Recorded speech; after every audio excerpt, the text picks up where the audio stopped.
தமிழ்நாட்டு மக்கள் அனைவருக்கும் வணக்கம். இந்த கிளாஸ் அதாவது இது வந்து ஒரு ஸ்டோரி போர்டு வகுப்பு. அதாவது சில இதை வந்து நான் பிக்சர்ஸா லெஃப்ட்ல நிப்பாட்டுவேன், சில இதை வந்து டெக்ஸ்டா அதாவது எழுத்து வடிவத்தில் வந்து லெஃப்ட்ல நிப்பாட்டுவேன். அதை வைத்து நான் வந்து கிளாஸ் எடுக்க போறேன். இதுக்கு முன்னாடி வந்து இந்திய தேசிய இயக்கம் சொல்லிட்டு ஒரு வகுப்பு போட்டிருப்போம். அந்த வகுப்பு வந்து ஸ்டோரி போர்டு கிளாஸ் தான். அது வந்து ஒரு அரை மணி நேரத்தில் ஃபுல்லாவே முடிச்சிருப்பேன். இந்திய தேசிய இயக்கம் ஃபுல்லாவே 1885 இருந்து 1947 வரைக்கும். அந்த வீடியோக்கான லிங்க் வந்து கீழே டிஸ்கிரிப்ஷன்ல நிப்பாட்டுறேன், நீங்க பாத்துக்கலாம். ஸோ இந்த வகுப்புல வந்து நம்ம பார்க்க போற டாபிக் வந்து இந்திய அரசியலமைப்பு சட்டம், அதாவது இந்தியன் பாலிட்டி. ஸோ ஒரு 30 மினிட்ஸில் மேக்ஸிமம் எவ்வளோ டாபிக் முடிக்க முடியுமோ ஒரு சிலபஸில் ஒரு பாதி டாபிக்ஸை முடிச்சிருவோம். ஃபஸ்ட்டு ஸ்டார்டிங் ஃபுல்லாகவே, அதாவது ஃபஸ்ட் ஹாஃப் ஃபுல்லாகவே முடிச்சிடலாம். ஸோ டைமை வேஸ்ட் பண்ணாமல் கரெக்டாக இந்த வீடியோ ஸ்கிப் பண்ணாமல் கவனிச்சிங்க அப்படின்னா உங்களுக்கு உங்கள் மைண்டில் கண்டிப்பாக இந்த டாபிக்ஸ் எல்லாத்தையும் நான் ஏற்றிடுவேன். ஸோ ஒரு 30 மினிட்ஸ் டைம் வச்சுக்குவோம். அந்த 30 மினிட்ஸ்க்குள்ளே நம்ம முடிக்க பார்ப்போம். So 30 minutes time starts now. Students, நம்ம எப்படி இந்த கிளாஸை பார்க்கலாம் அப்படின்னா, இந்த லிஸ்ட்டு அதாவது பிரசிடென்ட்டு, வைஸ் பிரசிடென்ட், குடியரசுத் தலைவர், துணை குடியரசுத் தலைவர், அமைச்சரவை அதாவது கவுன்சில் ஆஃப் மினிஸ்டர்ஸ், பிரியாம்பிள் அதாவது முகவுரை, DPSP, fundamental rights, fundamental duties அடிப்படை உரிமைகள், அடிப்படை கடமைகள், இந்த லிஸ்ட் மாதிரி இந்த வரிசையில் நம்ம பார்க்க ஆரம்பிப்போம் இந்த வகுப்பை. ஃபர்ஸ்ட் நம்ம பார்க்க போகிறது யார் அப்படின்னா பிரசிடென்ட், அதாவது குடியரசுத் தலைவரை பற்றி பார்க்க போகிறோம். இந்தியாவில் குடியரசுத் தலைவர் என்பவர் ஒரு பெயரளவு தான் தலைவர், அதாவது நாமினல் எக்ஸிக்யூட்டிவ். சும்மா ஒரு மசோதாக்கு சைனை போட்டு அதை சட்டமாக மாற்றுற வேலை மட்டும் தான் பிரசிடென்ட்டுக்கு உண்மையான வேலையே. அதனால் அவரை வந்து நாமினல் எக்ஸிக்யூட்டிவ்னு சொல்லுவாங்க, பெயரளவு தலைவர்னு சொல்லுவாங்க. இந்தியாவில் அனைத்து மாநிலங்களின் தலைவர், ஹெட் ஆஃப் ஆல் ஸ்டேட்ஸ் யார் அப்படின்னா அதுவும் பிரசிடென்ட் தான். குடியரசுத் தலைவர் தான் எல்லா மாநிலங்களுக்கும் தலைவர். ஹெட் ஆஃப் த கண்ட்ரி யாருன்னா பிரசிடென்ட். நாடாளுமன்றத்தின் தலைவர், லீடர் ஆஃப் த பார்லிமெண்ட் யார் அப்படின்னு கேட்டாலும் பிரசிடென்ட் தான். ஸோ மொத்தம் 4 விஷயத்தை பிரசிடென்ட்டுக்கு இன்ட்ரோடக்ஷன் கொடுங்க. நாமினல் எக்ஸிக்யூட்டிவ் பெயரளவு தலைவர், ஹெட் ஆஃப் ஆல் ஸ்டேட்ஸ் அனைத்து மாநிலங்களின் தலைவர், ஹெட் ஆஃப் த கண்ட்ரி நாட்டின் தலைவர், நாடாளுமன்றத்தின் தலைவர், லீடர் ஆஃப் த பார்லிமெண்ட். நாடாளுமன்றத்தின் தலைவர் மட்டும் சொல்ல மாட்டாங்க, president is an integral part of the parliament சொல்லுவாங்க. நாடாளுமன்றத்தின் ஒருங்கிணைக்கப்பட்ட ஒரு பகுதி தான் பிரசிடென்ட் அப்படின்னு சொல்லிட்டு சொல்லுவாங்க. பிரசிடென்ட் அப்படின்னு சொல்லக்கூடிய இந்த நபருக்கான ஆர்டிகல் வந்து 52 குறிக்கிறது. அதாவது ஆர்டிகல் 52 பிரசிடென்ட் ஆஃப் இந்தியான்னு ஒருத்தர் இந்தியாவுக்கு இருக்குன்னு சொல்லிட்டு சொல்லுது. இந்தியா குடியரசு நாடு, அதாவது India is a republic country. அது எடுத்துக்காட்டே பார்த்தீங்கன்னா இந்தியாவுக்கு ஒரு பிரசிடென்ட் இருக்கிறதா எடுத்துக்காட்டே. இந்த பிரசிடென்ட் வந்து எந்த மாதிரி முறையில் வந்து எந்த மாதிரி முறையில் தேர்ந்தெடுக்கப்படுகிறார் என்றால் எலெக்ஷன், அதாவது மறைமுக தேர்தல் முறையில் தேர்ந்தெடுக்கிறார். அதாவது இந்த பிரசிடென்ட்டுக்கு ஓட்டு போடுறது நார்மல் மக்கள் இல்லை. யார் இந்த பிரசிடென்ட்டை ஓட்டு போட்டு உள்ள உட்கார வைக்கிறாங்க அப்படின்னா பார்ட்டிசிபென்ட்ஸ். இந்த பிரசிடென்ட் தேர்தலில் யார் யாரெல்லாம் பங்கேற்பாளர்கள் பார்த்தீங்க அப்படின்னா நாடாளுமன்றத்தில் இருக்கக்கூடிய எல்லா உறுப்பினர்களும், லோக்சபா ராஜ்யசபா எம்பி எல்லாருமே. ஆனால் 12 நியமிக்கப்பட்ட உறுப்பினர்கள் சொல்லிட்டு ராஜ்யசபா இருப்பாங்களே அவங்க மட்டும் இல்லை. அவங்கள தவிர மீது எல்லாமே ஓட்டு போடணும் பிரசிடென்ட்டை தேர்ந்தெடுக்கிறதுக்கு. அப்புறம் எல்லா மாநிலங்களில் இருக்கக்கூடிய எல்லா சட்டசபை எம்எல்ஏக்கள் எல்லாமே ஓட்டு போடணும் பிரசிடென்ட் எலெக்ஷனில். அப்புறம் 3 யூனியன் பிரதேசம், அதாவது டெல்லி, புதுச்சேரி மற்றும் காஷ்மீர், இந்த 3 யூனியன் பிரதேசத்தோட சட்டமன்ற உறுப்பினர்கள் ஓட்டு போடணும். ஸோ இவங்க எல்லாமே வந்து பார்ட்டிசிபென்ட்ஸ், அதாவது பிரசிடென்ட் எலெக்ஷனில் பங்கேற்பாளர்கள். பிரசிடென்ட் வந்து அப்ப மறைமுக தேர்தல் முறையில் தான் தேர்ந்தெடுக்கிறார், நேரடி தேர்தல் முறை இல்லை. அதான் நம்மளே ஓட்டு போடல பிரசிடென்ட்டை, நம்ம ஓட்டு போட்ட எம்எல்ஏ எம்பி ஓட்டு போடுறாங்க பிரசிடென்ட்டுக்கு. இது பேர் மறைமுக தேர்தல் முறைன்னு சொல்லுவாங்க, இன்டைரக்ட் எலெக்ஷன் சொல்லுவாங்க பாலிட்டியில். பிரசிடென்ட் ஆகணும்னா வந்து இந்தியன் சிட்டிசன், அதாவது இந்திய குடிமகனாக இருக்க வேண்டும். பிரசிடென்ட் ஆகிறதுக்கு வந்து 35 வயசு கம்ப்ளீட்டாக இருக்கணும், அதாவது 35 வயசு வந்து முடிஞ்சிருக்கணும். பிரசிடென்ட் ஆகிறதுக்கு இன்னொரு குவாலிஃபிகேஷன், இன்னொரு தகுதி இருக்கு. அது என்ன அப்படின்னா லோக்சபா எம்பிக்கு என்ன குவாலிஃபிகேஷன் வேணுமோ அந்த குவாலிஃபிகேஷன் இருக்கணும் பிரசிடென்ட்டுக்கு. அதாவது மக்களவையின் உறுப்பினர் ஆவதற்கு என்ன தகுதி வேணுமோ அந்த தகுதி இருக்க வேண்டும். ஞாபகம் வச்சுங்க, மக்களவை உறுப்பினராக இருக்க வேண்டும் சொல்ல அந்த உறுப்பினர் ஆவதுக்கு என்ன தகுதியோ அந்த தகுதி இருக்க வேண்டும். பிரசிடென்ட் யாருக்கு முன்னாடி பதவி பிரமாணம் எடுப்பார், ஓத் அப்படி எடுப்பார் அப்படின்னா சீஃப் ஜஸ்டிஸ் ஆஃப் இந்தியா, இந்திய தலைமை நீதிபதி முன்னாடி இருப்பார். சப்போஸ் இந்திய தலைமை நீதிபதி இந்தியாவில் இல்லைன்னா அவர் வந்து ஆப்சென்ட், இல்லைன்னா அவர் வந்து உடம்பு சரியில்லை அப்படின்னா இந்த உச்சநீதிமன்றத்தோட மூத்த நீதிபதி, அதாவது சீனியர் மோஸ்ட் ஜட்ஜுக்கு முன்னாடி பதவி பிரமாணம் எடுப்பார், ஓத் இருப்பார். பிரசிடென்ட்டோட அதாவது பிரசிடென்ட்டுக்கான அந்த டேர்ம் பதவி காலம் பார்த்தீங்கன்னா 5 வருஷம். பிரசிடென்ட்டோட சம்பளத்தை தீர்மானிப்பது யார் அப்படின்னா நாடாளுமன்றம் தான் தீர்மானிக்கும். பிரசிடென்ட்டோட பதவி காலம் 5 வருஷம் அப்படின்னு சொன்னாலும் கூட சப்போஸ் சில கேசஸ்ல பிரசிடென்ட்டோட சேர் காலியாகும். எடுத்துக்காட்டுக்கு 5 வருஷம் தாண்டி போயிடுச்சு அப்படின்னா பிரசிடென்ட்டோட சேர் வந்து காலியாகும். இல்ல பிரசிடென்ட் இறந்து போயிட்டாரா பிரசிடென்ட்டோட சேர் வந்து காலியாகும். இல்ல பிரசிடென்ட் வந்து வெளிநாட்டு பயணம், பர்சனல் பயணம் மேற்கொண்டார் அப்படின்னா பிரசிடென்ட்டோட சேர் வந்து காலியாகும். பிரசிடென்ட்க்கு உடம்பு சரியில்லை அப்படின்னா பிரசிடென்ட்டோட சேர் வந்து காலியாகும். பிரசிடென்ட் வந்து ரெசிக்னேஷன் லெட்டர் எழுதி வைஸ் பிரசிடென்ட் கொடுத்துட்டு போயிடுவாரு அப்படின்னா பிரசிடென்ட்டோட சேர் வந்து காலியாகும். பிரசிடென்ட்டை இம்பீச்மெண்ட், அதாவது பதவி நீக்கம் செய்யலாம் நாடாளுமன்றம், அப்படி செஞ்சாலும் பிரசிடென்ட்டோட சேர் காலியாகும். இந்த எந்த ரூட்ல பிரசிடென்ட்டோட சேர் காலியானாலும் அதுக்கு சில வழிமுறைகள் உண்டு. எடுத்துக்காட்டுக்கு ஒரு ரூட்டை தவிர மீதி எல்லாத்துக்கும் ஒரே மாதிரி வழிமுறை இருக்கும். அது ஒரு ரூட் என்னன்னா 5 வருஷம் தாண்டிடுச்சு, அதாவது 5 பிரசிடென்ட்டோட பதவி காலம் 5 வருஷம் கடந்து போயிடுச்சு அப்படின்னா அடுத்த பிரசிடென்ட் வர வரைக்கும் இருக்கிற பிரசிடென்ட்டே பிரசிடென்ட்டா இருக்கலாம். சரியா? ஸோ அந்த ஒன்று வச்சுருங்க. மீதி எல்லா கேசஸ் பார்த்தீங்களா, அதாவது அவர் வெளிநாட்டு பயணம் மேற்கொண்டாலோ, இறந்து போயிட்டாலோ, உடம்பு சரியில்லைனாலோ, ரிசிக்னேஷன் லெட்டர் எழுதி கொடுத்துட்டாலோ அந்த டைமில் சேர் காலி ஆகிடும். ஏன்னா பிரசிடென்ட் அந்த டைமில் இல்லை. அப்போ இல்லாத டைமில் பிரசிடென்டோட சேர் காலியாக இருக்கக்கூடாதுங்கிறது தான் இந்திய அரசியலமைப்பு சட்டம் சொல்கிறது. அப்போ இல்லாத டைமில் வைஸ் பிரசிடென்ட் ஆயிடுவார். அதாவது துணை குடியரசுத் தலைவர் குடியரசுத் தலைவராக ஆயிடுவார். அப்போ பிரசிடென்டோட டேர்ம் 5 வருஷம் தாண்டி போனால் பிரசிடென்ட்டாக இருப்பார். மீது எந்த சிச்சுவேஷன் வந்தாலும் பிரசிடென்ட் ஆப்சென்ட்டாக இருக்கிறது, இது மாதிரி எந்த சிச்சுவேஷன் வந்தாலும் துணை குடியரசுத் தலைவர் வந்து உட்கார்ந்துடணும். அப்போ 365 நாளும் பிரசிடென்டோட சேர் வந்து காலியாகவே இருக்கக்கூடாது. அங்கே யாராவது ஒருத்தவங்க உட்காந்துட்டே இருக்கணும். அந்த போஸ்ட் எம்டியாகவே இருக்கக்கூடாதுன்னு சொல்லிட்டு அம்பேத்கர் சொல்கிறாரு. இது வந்து பிரசிடென்டோட சேர். பிரசிடென்டோட பதவி நீக்கம் செய்வதற்கு லோக்சபா மற்றும் ராஜ்யசபா, அதாவது மக்களவை மற்றும் மாநிலங்களவை மொத்த உறுப்பினர்களில் 2/3 பங்கு, அதாவது சிறப்பு பெரும்பான்மைன்னு சொல்லுவாங்க, ஸ்பெஷல் மெஜாரிட்டியோட பாஸ் பண்ணி கையை தூக்கினா மட்டும்தான் பிரசிடென்ட்டை பதவி விலகல் செய்ய முடியும். 2/3 மெஜாரிட்டி, அதாவது ஸ்பெஷல் சிறப்பு பெரும்பான்மைன்னு சொல்லுவாங்க பிரசிடென்ட்டை தூக்குறதுக்கு. பிரசிடென்ட்கான முக்கியமான அதிகாரங்கள் பார்த்தீங்கன்னா சட்ட அதிகாரங்கள், அதாவது சட்ட அதிகாரங்கள், செயலாக்க அதிகாரங்கள் சொல்லிட்டு நிறைய அதிகாரங்கள் சொல்லிட்டே போகலாம். அதில் முக்கியமான சட்ட அதிகாரம் பார்த்தீங்கன்னா ஒரு மசோதாவுக்கு கையெழுத்து போடுறது. பிரசிடென்ட் எந்தெந்த மசோதாக்கெல்லாம் கையெழுத்து போடுவார் அப்படின்னா, சாதாரண மசோதா, அதாவது இப்போ பெண்களோட திருமண வயதை 18லேருந்து 21 உயர்த்துறாங்க அப்படின்னா அது ஒரு ஆர்டினரி பில்லு. இப்போ ஒரு டாக்ஸை இன்க்ரீஸ் பண்ணுறாங்க அப்படின்னா அது ஒரு பண மசோதா, மணி பில்லு. இப்போ அரசியலமைப்பு சட்ட புத்தகத்தையே திருத்துறாங்க அப்படின்னா அது ஒரு கான்ஸ்டிடியூஷன் அமெண்ட்மெண்ட் பில்லு. இந்த 3 பில்லுக்கும் 3 விதமான ப்ரொசீஜர் இருக்குது பிரசிடென்ட் சைன் பண்ணுறதுல. எடுத்துக்காட்டுக்கு ஒரு ஆர்டினரி பில், ஒரு சாதாரண மசோதா பிரசிடென்ட் டேபிளுக்கு வருதுன்னா பிரசிடென்ட் சைன் பண்ணலாம், ரிஜெக்ட் பண்ணலாம், இல்லை மறுபரிசீலனைக்கு நாடாளுமன்றத்துக்கு அனுப்பலாம். இது வந்து ஆர்டினரி பில்லுக்கு. சைன் பண்ணா சட்டமா மாறிடும், ரிஜெக்ட்னா சட்டமா மாறாது, மறுபரிசீலனைக்கு நாடாளுமன்றத்துக்கு அனுப்புவார். திரும்ப நாடாளுமன்றம் அதே மாதிரி எதுவுமே இல்லாமல் கையை எவ்வளோ பேர் தூக்குனாங்களோ அதே மாதிரி தூக்கி திரும்ப அமுச்சு விட்டா பிரசிடென்ட்டுக்கு கண்டிப்பாக பிரசிடென்ட் கையெழுத்து போட்டானும். அப்போ மறுபரிசீலனை பண்ணி பூமராங் மாதிரி திரும்ப மசோதா பிரசிடென்ட் டேபிளுக்கு வருது அப்படின்னா பிரசிடென்ட் சைன் போட்டே ஆக வேண்டும். மசோதா என்பது சட்டம் வருவதற்கு முன்னாடி இருக்கக்கூடிய ஃபேர் காப்பி, டிராஃப்ட் காப்பி. இப்போ ஒரு பண மசோதா பிரசிடென்ட் டேபிளுக்கு வருது அப்படின்னா பிரசிடென்ட் வந்து பண மசோதா மணி பில்லை பொறுத்த வரைக்கும் சைன் பண்ணலாம், ரிஜெக்ட் பண்ணலாம். இதே ஒரு கான்ஸ்டிடியூஷன் அமெண்ட்மெண்ட் பில், அதாவது அரசியலமைப்பு சட்ட திருத்த மசோதா பிரசிடென்ட் டேபிளுக்கு வருது அப்படின்னா பிரசிடென்ட் வந்து சைன் மட்டும் தான் போட்டானும். இந்த பிரசிடென்ட் வந்து அரசியலமைப்பு சட்ட திருத்த மசோதாக்கு சைன் தான் போட்டானும். இந்த விஷயம் வந்து 24th அமெண்ட்மெண்ட் ஆக்ட் ஆஃப் 1971, அதாவது 24வது சட்ட திருத்தம், அரசியலமைப்பு சட்ட திருத்தத்தில் 1971 இந்திரா காந்தி சேர்த்திருப்பாங்க. ஸோ மொத்தம் 3 விஷயம். ஆர்டினரி பில் வருது, சாதாரண மசோதா வருதுன்னா sign, reject, reconsider. Money bill வருதுன்னா sign, reject. Constitution amendment bill வருதுன்னா சைன் மட்டும் தான் போட்டானும். இந்த கடைசி மட்டும் 24வது சட்ட திருத்தத்தில் சேர்த்தது. அதுக்கு முன்னாடி ஒரிஜினலாக அம்பேத்கர் இயற்றிய சட்ட புத்தகத்தில் அப்படி இல்லை. ஸோ இந்த 3 மசோதாக்கு பிரசிடென்ட் என்ன நடவடிக்கை எடுக்கிறாரோ இதுக்கு பேர் தான் வந்து சட்ட அதிகாரம் சொல்லுவாங்க, அதாவது லெஜிஸ்லேட்டிவ் பவர்ஸ்னு சொல்லுவாங்க. ஞாபகம் வச்சுங்க, இந்த இதில் வந்து 2 விஷயத்தில் ரிஜெக்ட் பண்ணக்கூடிய சொன்னேன், ஆர்டினரி பில் அண்ட் மணி பில்ல. பிரசிடென்ட் ரிஜெக்டிங் பவருக்கு பேர் வந்து வீட்டோ அதிகாரம் சொல்லுவாங்க. அதாவது ஒரு மசோதாவை நிராகரிக்கிறார்ல அந்த சாய்ஸ் இருக்குல்ல அவருக்கு, அதுக்கு பேர் வந்து வீட்டோன்னு சொல்லுவாங்க, வீட்டோ அதிகாரம். இந்த வீட்டோ அதிகாரம் பிரசிடென்ட்டுக்கு இருக்கு. எடுத்துக்காட்டுக்கு உண்மையான வீட்டோ அதிகாரம், அப்சல்யூட் வீட்டோன்னு சொல்லுவாங்க. அப்சல்யூட் வீட்டோ, உண்மையான வீட்டோ அதிகாரம் என்றால் ஒரு மசோதாவை நிராகரிப்பது, அது பேர் தான் வந்து உண்மையான வீட்டோ. சஸ்பென்சிவ் வீட்டோ அப்படின்னு சொல்லுவாங்க, அதாவது திருப்பி அனுப்பக்கூடிய வீட்டோ அதிகாரம். அதாவது ரீகன்சிடருக்கு அனுப்புறால மறுபரிசீலனை, அதுக்கு பேர் வந்து சஸ்பென்சிவ் வீட்டோன்னு சொல்லுவாங்க. சரியா? பாக்கெட் வீட்டோன்னு இன்னொரு வீட்டோ இருக்கும், அதாவது ஒரு மசோதாவை எதுவுமே செய்யாம பீரோல தூக்கி போட்டா அது பேர் பாக்கெட் வீட்டோன்னு சொல்லுவாங்க. இதெல்லாம் பிரசிடென்ட் இருக்கக்கூடிய வீட்டோ அதிகாரங்கள், சட்ட அதிகாரங்கள். பிரசிடென்ட்க்கு இன்னொரு முக்கியமான அதிகாரம் என்னன்னா அவசர சட்ட அதிகாரம். ஆர்டிகல் 143 படி அம்பேத்கர் என்ன எழுதியிருக்காருன்னா, நாடாளுமன்றம் கூடாதப்பையோ, இல்லை ஒரு அவை கூடி இன்னொரு அவை கூடாதப்பையோ, 2 அவையும் கூடாதப்பையோ, நாடாளுமன்றத்தில் எம்பி யாரும் இல்லை அப்படின்னா பிரசிடென்ட் வந்து சட்டத்தை அவர் கையில் எடுத்துக்கிட்டு அவரே சட்டம் போடலாம். அது பேர் தான் அவசர சட்டம். அவரே போட முடியாது, அமைச்சரவை சொல்லி போடுவார். சரியா? ஸோ அந்த அவசர சட்டம்ங்கிறது அடுத்த திரும்ப அவை கூடினதுலேருந்து 6 வாரம் வரைக்கும் அந்த செல்லும். அதுக்குள்ள அவை வந்து அதை நிரந்தர சட்டமாக மாற்றணும். சரியா? அப்போ 6 வாரம் வரைக்கும் தான் ஒரு அவசர சட்டம் செல்லும் அவை கூடினதுக்கு அப்புறம். ஸோ அந்த ஆர்டிகல் 143 எக்ஸிக்யூட்டிவ், அதாவது செயலாக்கத்துறையில் இருக்கக்கூடிய பிரசிடென்ட்டுக்கு லெஜிஸ்லேட்டிவ் பவர், அதாவது சட்ட அதிகாரத்தை கொடுக்கிறாரு அம்பேத்கர். ஆர்டிகல் 123 ஆர்டினன்ஸ் வந்து 123. சரியா? 143 என்ன அப்படின்னா உச்சநீதிமன்றத்திடம் ஆலோசனை பெறும் அதிகாரம். அதாவது பிரசிடென்ட் வந்து சுப்ரீம் கோர்ட்டை வந்து ஆலோசனை பெறலாம். ஏதாவது சட்டத்தில் ஏதாவது சிக்கல் இருந்தால், மசோதாவில் ஏதாவது புரியல அப்படின்னா ஆலோசனை, அதாவது ஒரு அட்வைஸ் கேட்கலாம் சுப்ரீம் கோர்ட்டை. ஞாபகம் வச்சுங்க, சுப்ரீம் கோர்ட் அட்வைஸை கொடுக்குது அப்படின்னா அந்த அட்வைஸை கண்டிப்பாக கேட்கணும்னு சொல்லிட்டு பிரசிடென்ட்டுக்கு அவசியம் இல்லை. இந்த விஷயத்தை ஆர்டிகல் 143 பேசுது.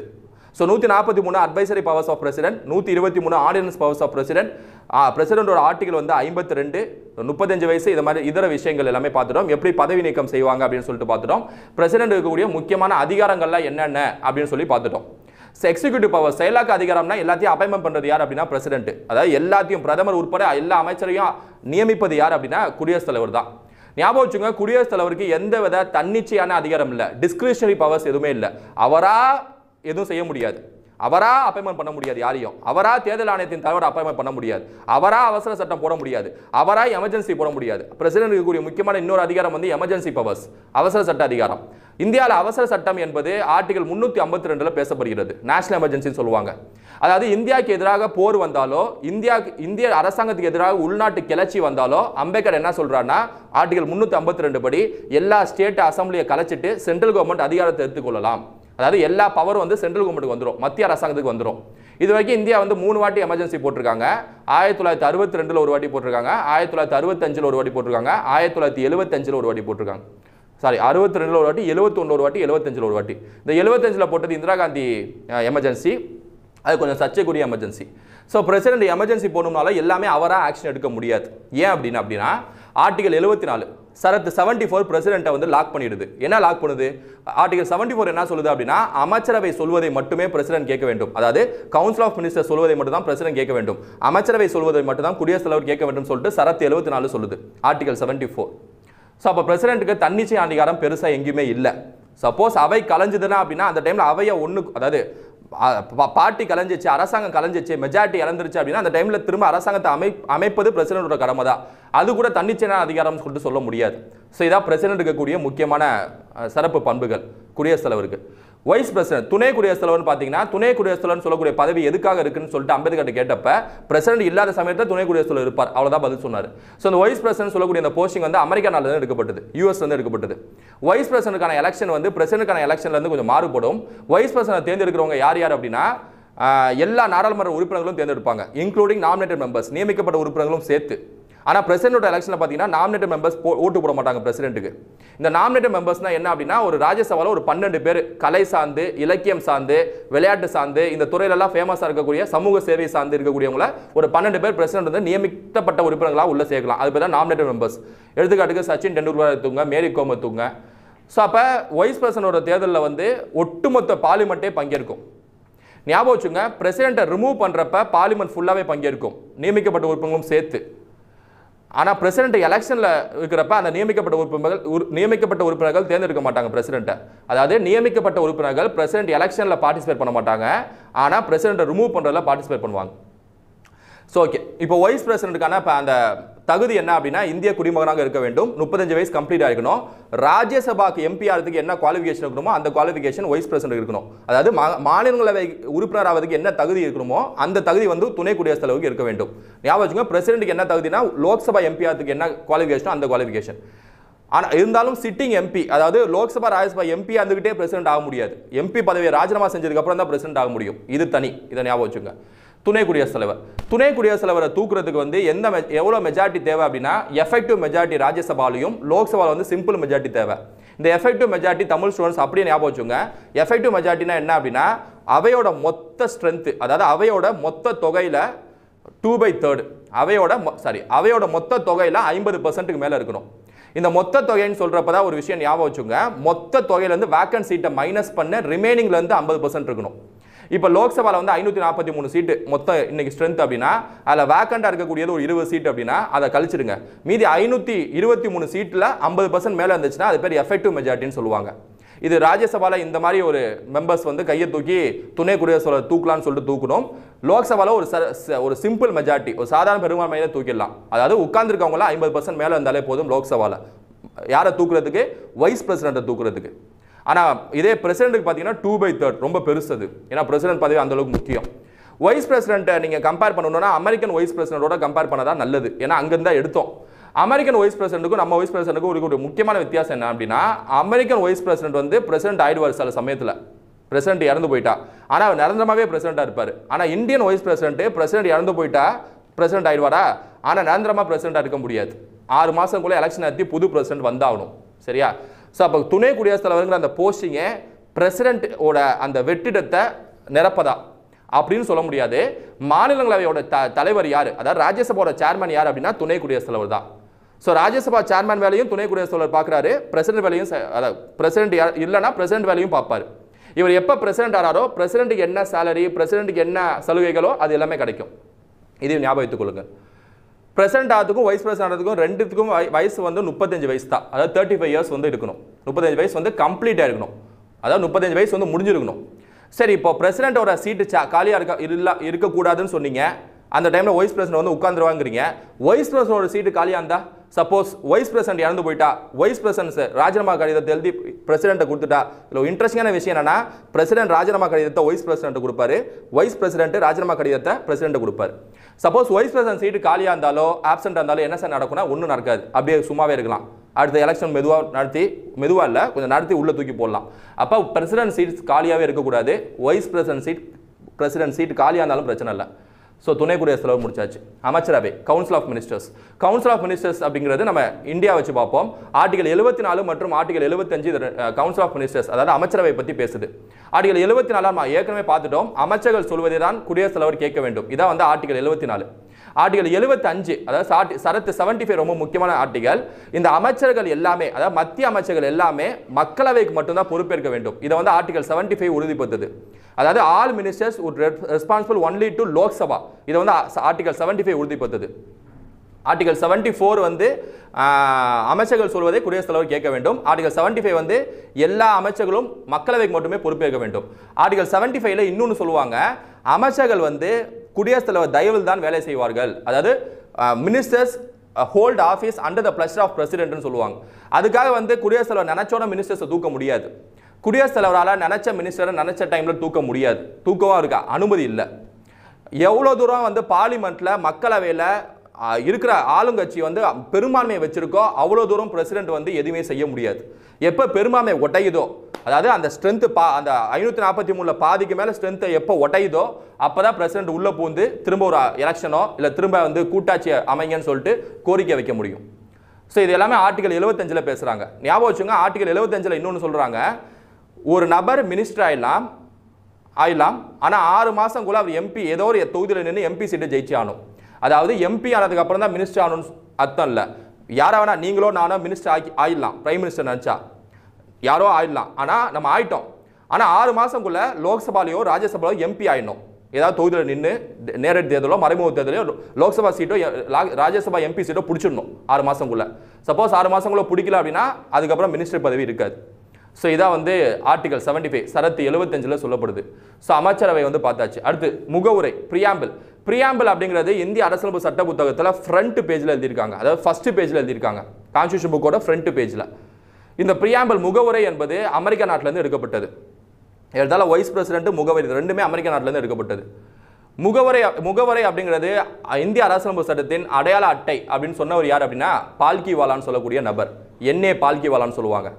முகவரையா அடையாள அட்டைன்னு சொன்னாங்க. முகவரை அப்படிங்கிறதுல நிறைய விஷயம் எழுதியிருப்பாங்க இந்தியா சார்பாக. அதில் ஒன்று ஒன்றா பார்ப்போம். ஃபர்ஸ்ட் ஒன்று வந்து சாவரின்ட்டி, அதாவது இறையாண்மை. இறையாண்மைனா என்ன அப்படின்னா வெளிநாட்டு தொந்தரவு இல்லாமல் இல்லை வெளிநாட்டு சொல்கிறத கேட்காம இந்தியா தனித்து செயல்பட்டால் அது பேர் தான் இறையாண்மை. இப்போ அமெரிக்கா வந்து இந்தியாட்ட சொல்லுது, இந்தியா நார்த் கொரியா கூடயோ ஈஜிப்ட் கூடயோ பழக்க வழக்கெல்லாம் வச்சுக்காத, ஃப்ரெண்ட்ஷிப்லாம் வச்சுக்காத, ஏற்றுமதி இறக்குமதிலாம் செய்யாதன்னு சொல்லிட்டு அமெரிக்கா சொல்லுது அப்படின்னா இந்தியா வந்து அதை கேட்கணும்லாம் அவசியம் இல்லை. இந்தியாவுக்கு தேவையான சட்டத்தை இந்தியா தான் போடும், இந்தியாவுக்கான விவகாரங்களை இந்தியா தான் தலையிடும். தன்னிச்சையாக செயல்படுவது, சுதந்திரமாக செயல்படுவது, அது பேர் தான் சாவரின்ட்டி, இறையாண்மைன்னு சொல்லுவாங்க. நீங்கள் இறையாண்மையில் இறைவன் அது மாதிரி இருக்கிறனால நீங்கள் கடவுள் சம்மந்தப்பட்டதுன்னு நினச்சிக்காதீங்க. இது என்டையர்லி வேறு. இப்போ நான் சொன்னது அது. அது சமதர்மம், சோஷியலிசம்னு ஒரு வார்த்தை இருக்குது. அதாவது இந்தியாவில் பொறுத்த வரைக்கும் பிரைவேட், அதாவது இந்தியாவில் பொறுத்த வரைக்கும் பப்ளிக் செக்டர் கம்பெனி, பொதுத்துறை நிறுவனங்களும் இருக்குது, தனியார் நிறுவனங்களும் இருக்குது. இந்த ரெண்டும் சேர்ந்து இந்தியா வழிநடத்தி கொண்டு போகிறதா, அதுதான் வந்து சமதர்மம் சொல்லுவாங்க. கூடுதலாக மக்கள் நல திட்டங்களும் நிறைவேற்றுறாங்க. இது எல்லாமே சேர்ந்து ஒரு நாடு செஞ்சதுன்னா அது பேர் சோஷியலிஸ்ட் நாடுன்னு சொல்லுவாங்க, சமதர்ம நாடுன்னு சொல்லுவாங்க. அப்போ சமதர்ம நாடு அப்படின்னா மத்திய அரசாங்கத்தை தொழிற்சாலைகள் நடத்தலாம், பிரைவேட் தொழிற்சாலைகள் நடத்தலாம், கூடவே ஏழைகளுக்கான நல உதவியை நிறைவேற்றணும். அதான் சமதர்மம் சொல்லுவாங்க. So India is socialist country. மூணாவது பொறுத்த வரைக்கும் பார்த்தீங்க அப்படின்னா செக்யூலர், மதசார்பின்மை. செக்யூலர் அப்படின்னா மதசார்பின்மைன்னு சொல்லுவாங்க. மதசார்பின்மை அப்படின்னா என்ன அப்படின்னா இந்தியாவில் எல்லா மதத்தையும் வந்து சமமாக நடத்துறது. All religions R equal. எந்த ஒரு குறிப்பிட்ட மதத்துக்கு வந்து முக்கியத்துவம் கொடுக்குற மாதிரி இந்தியா இல்லை. அதான் மதசார்பின்மைன்னு சொல்லுவாங்க. ஜனநாயகம் அடுத்த வார்த்தை டெமோக்ராசி. டெமோக்ராசி இந்தியா வந்து மறைமுக டெமோக்ராசி ஃபாலோ பண்ணுது, மறைமுக ஜனநாயகத்தை பின்பற்றுகிறது. இன்டைரக்ட் டெமோக்ராசின்னு சொல்லுவாங்க. அது ஏன் அப்படின்னா நம்ம டைரக்டாக சட்டம் போடல, நம்ம ஓட்டு போட்ட எம்எல்ஏ எம்பி தான் சட்டம் போடுறாங்க. அது இப்போ தான் இன்டைரக்ட் டெமோக்ராசி. இதே சுவிட்சர்லாண்டில் பார்த்தீங்க அப்படின்னா டைரக்டாக மக்களே சட்டம் போடுவாங்க ஒவ்வொரு வாட்டியும். அது இப்போ டைரக்ட் டெமோக்ராசி, நேரடி ஜனநாயகம். So India is a indirect democracy country, அதாவது மறைமுக ஜனநாயக நாடு தான் இந்தியா. அடுத்த வார்த்தை பார்த்தீங்க அப்படின்னா குடியரசு, அதாவது ரிபப்ளிக். இந்தியாவில் குடியரசுத் தலைவர் இருக்காரா? அப்போ இந்தியா ஒரு குடியரசு நாடு. அதாவது இந்தியாக்கான ஹெட் ஆஃப் த கண்ட்ரி, நாட்டின் தலைவர் யாருன்னா மறைமுக தேர்தலில் வந்தவர். பிரிட்டன் மாதிரி ராஜா ராணி பரம்பரை இல்லை, அது இப்போ தான் குடியரசு. அப்போ இந்தியா இஸ் ரிபப்ளிக் கண்ட்ரி. அடுத்த வார்த்தை ஜஸ்டிஸ், நீதி. இந்த நீதிங்கிற வார்த்தை வந்து ரஷ்ய புரட்சியிலேருந்து எடுக்கப்பட்டது. ஸோ ஜஸ்டிஸ் அப்படிங்கிறது நிறைய சமூக நீதி, பொருளாதார நீதினு சொல்லிட்டு நிறைய வகைப்படும். இந்தியாவில் கான்ஸ்டியூஷன் அங்கே அந்த ஆர்டிகல்ஸில் அதை நிறைவேற்றிருக்காங்க. அடுத்த வார்த்தை பார்த்தீங்கன்னா லிபர்ட்டி, சுதந்திரம். இது வந்து பிரான்ஸ் நாட்டிலேருந்து எடுக்கப்பட்டது, பிரெஞ்சு புரட்சியிலேருந்து எடுக்கப்பட்டது இந்த வார்த்தை லிபர்ட்டின்னு சொல்லுவாங்க. ஸோ இதுக்கு அடுத்தபடியாக வார்த்தை பார்த்தீங்க அப்படின்னா ஈக்குவாலிட்டி, சமதர்மம், சமத்துவம்.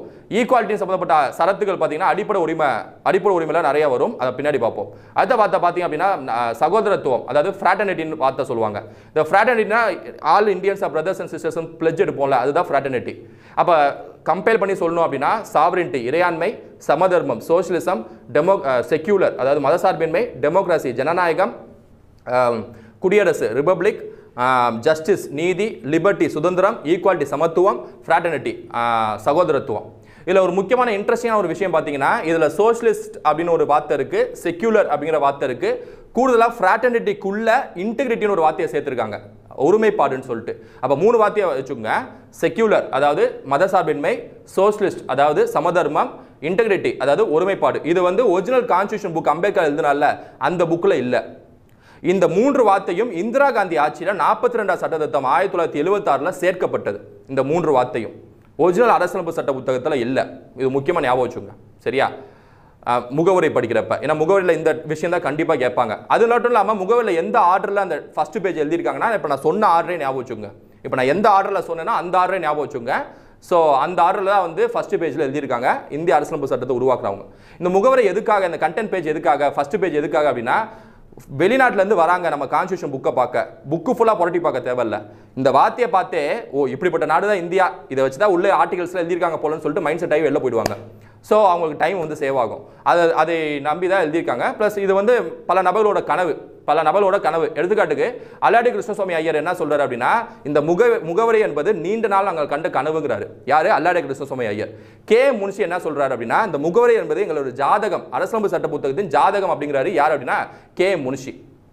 ஸோ பல்வேறு நபர்கள் முகவரியை பற்றி பல்வேறு விஷயம் சொல்கிறாங்க. பண்டிட் தக்குதாஸ் பார்கவான ஒருத்தவர், அவர் என்ன சொல்கிறாருன்னா, முகவரி என்பது அரசியலமைப்பு சட்டத்தின் ஆன்மா, சோல் ஆஃப் த கான்ஸ்டியூஷன்ங்கிறாரு பண்டிட் தக்குதாஸ் பார்கவான்னு சொல்லக்கூடிய அந்த நபர். இப்போ இந்த முகவரையை சட்ட திருத்தம் செய்ய முடியுமா அப்படின்னு உங்களுக்கு ஒரு கேள்வி வரும். அதுக்கு வந்து நான் 3 வழக்க சொல்கிறேன். 3 வழக்குகள் முக்கியம். ஃபர்ஸ்ட் ஒன்று வந்து பெருபாரி யூனியன் வழக்குன்னு ஒரு வழக்கு 1960 வந்திருக்கும். உச்சநீதிமன்றத்தில் வழக்கு பதிவிட செய்யும். இந்த வழக்கோட பின்னணி பார்த்தா டைம் வேஸ்ட். இந்த வழக்கோட தீர்ப்பை மட்டும் பார்ப்போம். இந்த வழக்கோட தீர்ப்பில் என்ன சொல்லிட்டாங்க உச்சநீதிமன்றம் அப்படின்னா, பிரியாம்பிள் அதாவது முகவரி என்பது அரசியலமைப்பு சட்ட புத்தகத்தின் ஒரு பகுதி இல்லை அப்படின்ட்டாங்க. Preamble is not a part of constitution புக்குன்ட்டாங்க. ஆனால் இதே உச்சநீதிமன்றம் அடுத்த கேஸ் பாருங்களேன், கேசவானந்த பாரதி வழக்குன்னு ஒரு வழக்கு 1973 அந்த வழக்கு வந்திருக்கும். இந்த வழக்கில் என்ன சொல்லிட்டாங்க அப்படின்னா, முகவரி என்பது அரசியலமைப்பு சட்டத்தின் ஒரு பகுதி தான், preamble is a part of constitution book அப்படின்ட்டாங்க. அப்போ பார்ட் ஆஃப் கான்ஸ்டியூஷன் புக் அப்படின்னாலே கான்ஸ்டியூஷன் அமெண்ட்மெண்ட் பண்ணுற மாதிரி, சட்டத்திருத்தம் செய்கிற மாதிரி முகவரியும் சட்டத்திருத்தம் செய்யலாம் தான் அர்த்தம்.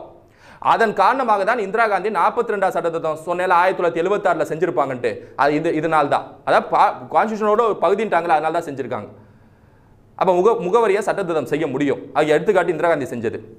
அதுக்கப்புறம் பார்த்தீங்க அப்படின்னா எல்ஐசி ஆஃப் இந்தியா வழக்குன்னு சொல்லுவாங்க. 1995 இந்த வழக்கு வந்திருக்கும். உச்சநீதிமன்றம் திரும்ப ஒரு முறை சொல்லும். என்ன சொல்லும் அப்படின்னா, preamble is an integral part of constitution, முகவரி என்பது அரசியலமைப்பு சட்டத்தின் ஒருங்கிணைந்த ஒரு பகுதின்னு சொல்லும் எல்ஐசி ஆஃப் இந்தியா வழக்கில். Preamble is non justiciable nature, அதாவது தண்டனைக்கு உட்படாதது. இந்த வார்த்தையை காரணம் காட்டி நீங்கள் கேஸ் போட்டிங்கன்னா கேஸ் நிற்காது. இந்த வார்த்தையெல்லாம் எனக்கு நடக்கலை, அரசாங்கம் இதை ஃபாலோ பண்ணலன்னு சொல்லிட்டு அரசாங்கத்துக்கு எதிராக நீங்கள் கேஸ் போட்டிங்கன்னா அந்த கேஸ் நிற்காது. Because preamble is non justiciable nature, அதாவது தண்டனைக்கு உட்படாதது. எது? பிரியாம்பிள். ஸோ அடுத்து பார்த்தீங்க அப்படின்னா DPSP, directive principles of state policy, அரசுக்கு வழிகாட்டும் நெறிமுறை கோட்பாடுகள். அம்பேத்கர் கிளவராக என்ன பண்ணிட்டார் அப்படின்னா, ஒரு முக்கியமான விஷயம் செஞ்சுட்டாரு. என்னன்னா சுதந்திரம் கிடைச்சதுக்கு அப்புறம் மத்திய மாநில அரசாங்கம் எந்தெந்த விஷயத்துலலாம் சட்டம் போடணுமோ அதை நான் கான்ஸ்டியூஷன் புக்லேயே எழுதிடுறேன்னு சொல்லிட்டு எழுதிட்டாரு. அது இப்போ தான் டிபிஎஸ்பி. அதாவது சென்ட்ரல் கவர்மெண்ட்டுக்கும் ஸ்டேட் கவர்மெண்ட்டும் ஒரு டைரக்ஷன் கொடுக்குறாரு அம்பேத்கர். அது இப்போ தான் டிபிஎஸ்பி. எஸ்சி எஸ்சிக்கு பண்ணுங்க, பெண்களுக்கு நல்லது பண்ணுங்க, இவங்களுக்கு நல்லது பண்ணுங்க, சுற்றுச்சூழலை பாதுகாத்துக்கணும்னு சொல்லி எழுதுனது பேர் தான் அந்த ஆர்டிகல்ஸ் பேர் தான் டிபிஎஸ்பி. டிபிஎஸ்பிங்கிறது அயர்லாந்து நாட்டிலேருந்து எடுக்கப்பட்டது. டிபிஎஸ்பிங்கிறத பற்றி பிரிட்டிஷ் அரசாங்கமும் இந்திய அரசாங்க சட்டம் 1935 பேசியிருக்கோம். கவர்மெண்ட் ஆஃப் இந்தியா ஆக்ட் 1935 பேசியிருக்கோம். டிபிஎஸ்பிங்கிறது ஒரு பொதுநல நாடை உருவாக்குவதற்கான ஒரு கோட்பாடு. அதாவது வெல்ஃபேர் ஸ்டேட் அப்படின்னு சொல்லுவாங்க. இந்தியாவில் வந்து மக்கள் நலனுக்காக உருவாக்கப்பட்டதா டிபிஎஸ்பி. ஞாபகம் வச்சுங்க, டிபிஎஸ்பி அப்படிங்கிறத நாவல் ஃபீச்சர்ஸ், நவீன கால பண்புகள் அல்லது புதிய கால பண்புகள்னு சொன்னவர் யார் அப்படின்னா அம்பேத்கர். நாவல் ஃபீச்சர்ஸ் எதை டிபிஎஸ்பி அப்படி பிரபலமாக பேசியிருக்காரு. ப்ளஸ் டிபிஎஸ்பிங்கிறது அரசியல் மற்றும் சமூக ஜனநாயகத்தை நிலைநாட்டுகிறதுன்னு சொன்னார் அம்பேத்கர். இட் எம்பவர்ஸ், அரசியல் இல்லை sorry, economic and social democracy, அதாவது சமூக மற்றும் பொருளாதார ஜனநாயகத்தை நிலைநாட்டுகிறதுன்னு சொன்னார் யார் அப்படின்னா அம்பேத்கர். ஸோ இந்த டிபிஎஸ்ல கூடிய ஆர்டிகல்ஸ் வரிசையாக பார்த்துருவோம். ஆர்டிகல் 38 என்ன சொல்லுது அப்படின்னா நீதி, அதாவது சமூக நீதி, பொருளாதார நீதி, அரசியல் நீதியை வழங்க வேண்டும். இதான் வந்து ஆர்டிகல் 38. ஆர்டிகல் 39 என்ன சொல்லுது அப்படின்னா மக்களுக்கு வாழ்வாதாரம் கொடுக்க வேண்டும். ஒரு சொத்து ஒரு நபரிடம், அதாவது ஒரு சொத்தை பொறுத்த வரைக்கும் ஒரு நபரிடம் போய் சேரக்கூடாது, எல்லாத்துக்கும் வாரி வழங்க வேண்டும். ஆணுக்கும் பெண்ணுக்கும் சம ஊதியம் வழங்க வேண்டும். இது எல்லாமே ஆர்டிகல் 39 பேசியிருக்காங்க. நான் சொன்னதுலாம். ஆர்டிகல் 40 என்னன்னா கிராம பஞ்சாயத்து அமைக்க வேண்டும். இது காந்தியோட கனவு. ஸோ 40னா பஞ்சாயத்து, 38னா ஜஸ்டிஸ், 39னா அந்த 4-5 விஷயம் சொன்னேன். அது 41 என்ன அப்படின்னா ஓல்டு ஏஜ், வயது முதியோர், வேலை இல்லாத நபர்கள், அதுக்கப்புறம் வந்து டிசேபிள்டு, உடல் ஊனமுற்றோர், இந்த மாதிரி நபர்களுக்கு வந்து நல்லது செய்ய வேண்டும். இதான் வந்து ஆர்டிகல் 41 சொல்லுது. ஆர்டிகல் 42 என்ன சொல்லுதுன்னா மெட்டர்னிட்டி ரிலீஃப், அதாவது மகப்பேறு ஊதியம் வழங்க வேண்டும். ஆர்டிகல் 42 சொல்லுது.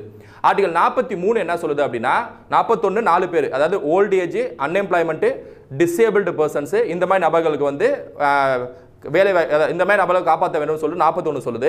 42 மேட்டர்னிட்டி ரிலீஃப், மகப்பேறு ஊதியம் வழங்க வேண்டும்.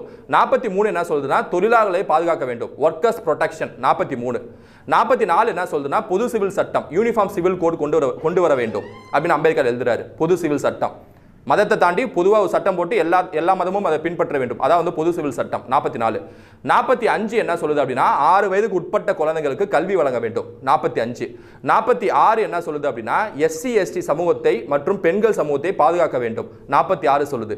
47 என்ன சொல்லுதுன்னா 2 சொல்லுது ஊட்டச்சத்து வழங்க வேண்டும் குழந்தைகளுக்கு. இன்னொன்று என்ன சொல்லுது அப்படின்னா மதுவை ஒழித்திட வேண்டும். இது 2 என்ன சொல்லுது, எந்த ஆர்டிகல்? 47 சொல்லுது.